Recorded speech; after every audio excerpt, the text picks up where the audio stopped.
Merhaba. Welcome back to Supernatural Stories, where we explore mystical tales from around the world. Today we delve into the fascinating world of Turkish culture. Amidst the sandy dunes, the legend of the jinn takes form. Jinn, beings of smokeless fire, possess incredible powers in Turkish folklore. Ancient rituals and talismans were created to protect against the jinn's influence. These tales have been passed down through generations, captivating young and old alike. In Turkey, the belief in jinn remains woven into the fabric of daily life. As the night falls, families gather to share these timeless stories, fostering a strong sense of cultural identity. Turkish folklore speaks of jinn granting wishes to those who show respect and kindness. Thank you for embracing the mysteries of Turkish culture with us. More supernatural stories await. So you know a lot of girls and guys go to Turkey for surgery. Well, so much dodgy stuff is happening. People are going in and there's like 4 of them lined up in a room, all getting surgery done by the same surgeon to save cost and whatever. There's also organ harvesting. It's terrifying because it's cheaper, people are going there, but there's so much dodgy stuff that happens. It's really scary, and it's because of this pressure. Like, people are feeling they have to do this to fit that beauty standard, whereas all those celebrities that you're striving to look like have managed to go to a private hospital. They're probably paying like hundreds of thousands. Like, could you imagine waking up in surgery and there's like 4 of you laying on a bed, like getting all the same operation done? Oh no. This was by far one of the scariest things that has ever happened to us. Horrible. This is how we almost got sex trafficked. And to you women out there, this is a warning to be careful in foreign countries. So we get off the ship and we go into a random cab. This man, I asked him, could you please open up the windows? He says, no, you're not allowed to open the windows. And he didn't take card or anything like that. So I go sit in the front seat because I'm like, if I sit in the front seat, can I open up the window? He said, yeah. So I go in the front seat and he's flirting with me. He's taking videos of me. He starts, give me your phone. Let me just do a little demonstration of what he starts doing. Give it to him. So he takes his phone. He's sitting in the front seat, starts going like this, and then like this to the back. Then he starts calling his friend and speaking Turkish, and we're like, what the fuck is going on? So then he writes in Google Translate because I'm like trying to talk to him, like to like play the game back, and he's like, I just want to have sex with you tonight, like. And then he says, I'm not dropping you off unless you're having sex with me. So then we're like, what the fuck is going on? So I was like, I'm not gonna tell him that I'm not gonna have sex with him. I'm just gonna play the cards right. So I'm like, yeah, like if you drop me off to where I need to be later, you know, we'll meet it back up. Knowing obviously I'll call for help. I just need to get to my next destination. We start hyperventilating in the backseat, and he offers Caitlin a pill. Oh my god, I forgot about that. He offers Caitlin a pill, and we're like, no thank you, no thank you. He's like, take this, it'll calm you down. And that's when we like lost it, literally started crying, and we call all of our guy friends, send them our location. Like, just watch. We try to find one of our friends who speaks Turkish, but no one did, unfortunately. And it was just the scariest situation we've ever been in. We've never felt so unsafe. But we made it because we played the cards right, and we played his game, and we played him, and now we're alive. Yeah, and also do not wear bikinis, even if it's a beach town. You gotta dress. Yeah. To the T. We made the mistake of wearing bikinis. And looking half naked. Yeah. So that's on us, but. And this is a lesson for you. Be careful out there.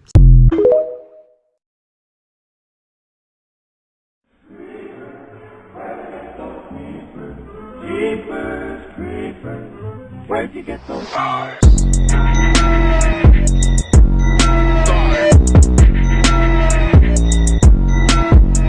Michelle Williams decided to undergo a simple nose job in Turkey. She suffered severe complications and has been left in a permanent vegetative state. She's unable to speak, walk, or do anything for herself. The 47-year-old returned to the UK on a private ambulance flight and now lives in a care facility.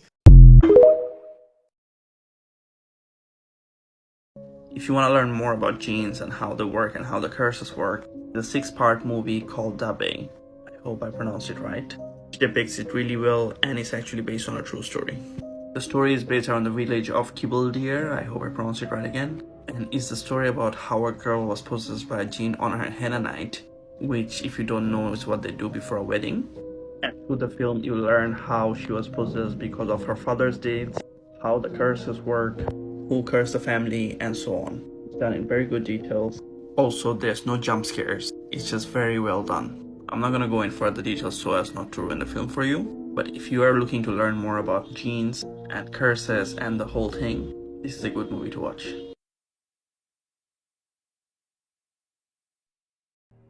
Yelbagan is a multi-headed man-eating monster in the mythology of Turkic peoples of Siberia, as well as Siberian Tatars. In ancient Altai legend, there was a seven-headed ogre, Yelbagan, that would take revenge on the sun and the moon by eating them. This ogre sometimes chewed the stars in his mouth and broke them into pieces and then spit them out. Therefore, stars used to run away from him into the sky.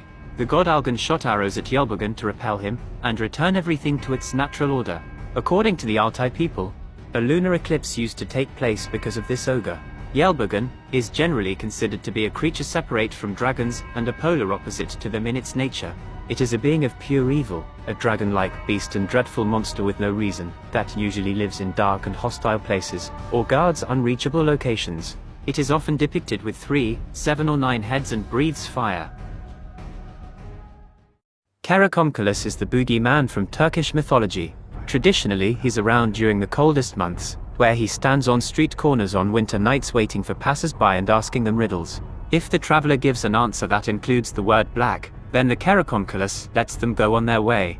But if the passerby fails to use that word, or indeed fails to answer at all, the Karakomkalos strikes them dead with a single blow. He sometimes uses powers of disguise to pretend to be a loved one, and lure the householder out into the snow. Once outside, the person finds themselves caught in a trance, unable to move.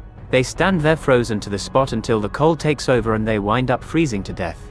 Also, he sneaks into houses and lingers behind the doorways of children's bedrooms. As the child goes through the doorway, the Karakomkalos stretches out a hand and grabs the child by the neck before dragging them off to eat them.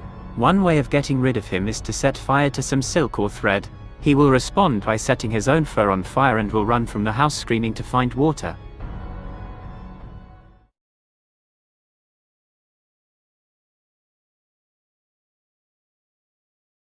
Turkey, tell me about the worst person you've got. This serial killer, Yavuz Yapishoglu. How did he become a killer? So for his childhood, he had an unloving family and he was raised by his stepmother. Still not reason to become a killer, like, how was his life? He had a pretty average life. He had an unsuccessful business and an unsuccessful marriage. Still not reason, like, how did he become a killer? Well, he started by stabbing 3 people to death after one of them wished him good morning. What was wrong with him? Anyways, what happened to him? He was sent to a psychiatric hospital. So he's there now? Nope, he burnt it. Then where is he now? Well, after escaping and killing 40 people, he's now in prison for life. He was just next level bad. But a simple tap on the shoulder just may have saved the life of this man. This video was filmed in Turkey. From the security cameras outside this man's shop, where he was outside rearranging his goods at night. He felt a tap on his shoulder just seconds before this gate comes careening across the street right towards him. But who exactly was this mysterious man who warned him of the impending doom? And how exactly did this mysterious man know that this was going to happen? Some speculate that he may be a guardian angel. But others, after reviewing the video, seem to find an eerie resemblance between the shop owner and the man who comes to tap him on the shoulder. And because of this, many people have questioned whether or not this may be a time traveler. Could it be that a future version of himself has come to warn him, saving him from his fate? What do you guys think?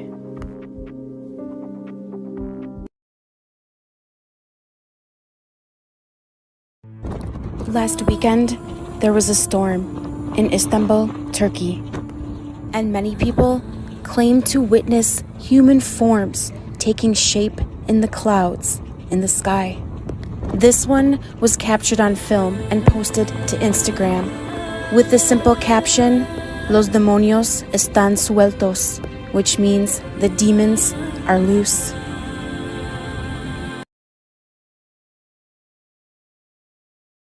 Have you heard of the Thanksgiving getter? Condemned to die in 1666, Augustus Hobbs escaped the gallows and has haunted New England since, kidnapping children to eat for Thanksgiving. Another scary story, and this one comes from Turkey. So back in 2009, my dad's cousin, and I went to our village in Turkey. The village was weird to me because only people who lived there were my dad's family. There was nobody else. No homes, no markets, nothing. We had to drive 1 hour to buy anything.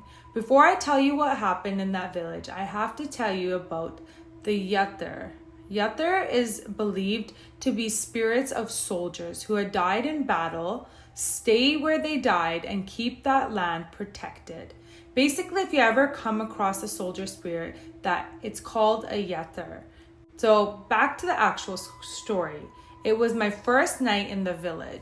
As I said, the only people that lived there were my dad's family. So the population was max 20 people. So our relatives would come and visit us and then they would leave. I tried to sleep early as there was nothing else to do or no children to play with. I remember waking up in the middle of the night to some walking sound coming from the living room. By the way, I was sleeping in the bedroom. I got up and wanted to see who was walking in the middle of the night. When I went to the living room, I saw a soldier walking back and forth in the living room. I didn't know anything about Yathurs, which were like dead, martyred soldiers. So she didn't know anything about this at this point. So I said, "What are you doing here?" And he stopped walking and looked directly at me. He looked surprised and said, "You should be sleeping. Go back to your bed." In Turkey, we really respect and love our soldiers. It was possible that my grandpa let a soldier sleep in our house, so I thought he was an actual human sleeping the night at our house. So I went back to bed. And in the morning, when I told my dad and my grandpa what happened, they said, "You witnessed a Yathur," and explained to me what a Yathur was at that time. I didn't feel scared or anything because he was actually very nice. The energy was very loving and comforting. Aw. So he was like maybe a nice djinn, right? Anyway, send me more, guys. These are so good. Ubir, in Turkish mythology, is a vampire who subsists by feeding on the life essence of living creatures. He is a large-headed, long-tailed being. Usually wizards who have perished turn into Ubir. He can stay still for days or even months. Once he's hungry, he can fly to find nourishment. He does not fear anything or anyone, because he is fear itself. He can spread infectious diseases around it and kill everything in his path. He eats whatever or whoever he finds. He can also take any shape he wants whenever he wants depending on the prey. He's known to be disguised as a wolf or wild dog and feasted on sheep. They also gather at the top of a mountain and eat people they've kidnapped. Anyone with a Ubir infection starts to look like him, and they cannot get enough to eat. Ubir is an insatiable, raging, greedy creature that swallows everything in its path. Ubir also likes to suck women and animals' blood, however. He prefers to eat them whole.